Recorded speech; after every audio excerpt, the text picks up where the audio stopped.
বাবুরে আমরা হইছি এদেশের বানাটিয়া। এদেশের মূল মালিক হইছে কে জানেননি? এদেশের মূল মালিক হইছে ব্যবসায়ীরা। তবে সব ব্যবসায়ী না, কিছু অসাধু ব্যবসায়ী। এই কথাটা কি লেগে হইছে ভাইয়া? এই যে রমজান শুরু হইছে, রমজান শুরু হওয়ার পরে আমগুলোর লগে প্রথমে হন মারামারি শুরু করছে লেবু ব্যবসায়ী, শসা ব্যবসায়ী তারা। 20 টাকা লেবু হয়ে গেছে 100 টাকা, 50 টাকা শসা হয়ে গেছে 200 টাকা। তারা প্রথমে আমগুলোর লগে হন মারামারি করলো প্রথম 10 দিন। বহুত করছে তারা, যাক গেল ভালো কথা। দ্বিতীয়ত শুরু করছে কে? যারা জামা কাপড় বেচতেছে তারা। বাবুরে, যে গেঞ্জির দাম আছে 200 টাকা, এটা আছে 600 টাকা। হ্যাঁ, যে পাঞ্জাবির দাম আছে 800 টাকা, এই পাঞ্জাবি হচ্ছে 2000 টাকা। কি এক আল্লাহর গজব ই অবস্থা। যাক ভালো, হ্যাঁ তারা 10 দিন খাইছে। ওমা, লাস্টের 10 দিন খাইতেছে কারা? যারা গাড়ি ব্যবসায়ী আছে। বাবুরে, যে বাড়ার দাম হয়েছে 800 টাকা, এই গাড়ি ভাড়া হয়ে গেছে 1000 টাকা।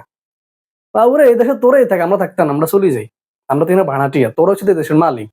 তোরা যেমনি মন চাই এমনি করো, যেমনি চালাস আমরা এমনি চলি। কি রে, কিছু করার নাই তো, তোর কাছে আমরা ধরা। হুম, মানে রমজানটা শুরু হইলে তোর মতো অসাধু ব্যবসায়ীরা যেমন মারামারি শুরু করস, এক কখন মারামারি মনে করো অনেকে ঈদও ঠিকভাবে করতে পারে না তখন মারামারির কারণে। বাবুরে বাবুরে বাবুরে, কি একটা অবস্থা চলতেছে।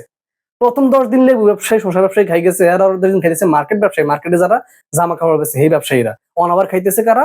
লাস্ট 10 দিন খাইতেছে যারা গাড়ি চালায় তারা। তবে বেকার কথা কইতেছি না, কিছু কিছু আছে অসাধু ব্যবসায়ী, মানে বেশিরভাগই 70% 80% ব্যবসায়ীরা এরকম। তারা যখন একটু সুযোগ পায় তখন জনগণের লগে হন মারামারি শুরু করে দেয়। কিছু করেন নেই ভাইয়া, হেতারা হচ্ছে এই দেশের মালিক। আর আইনারাম হচ্ছে এই দেশের বানাটি, আমরা এরা বানা থাকতাম আইছি।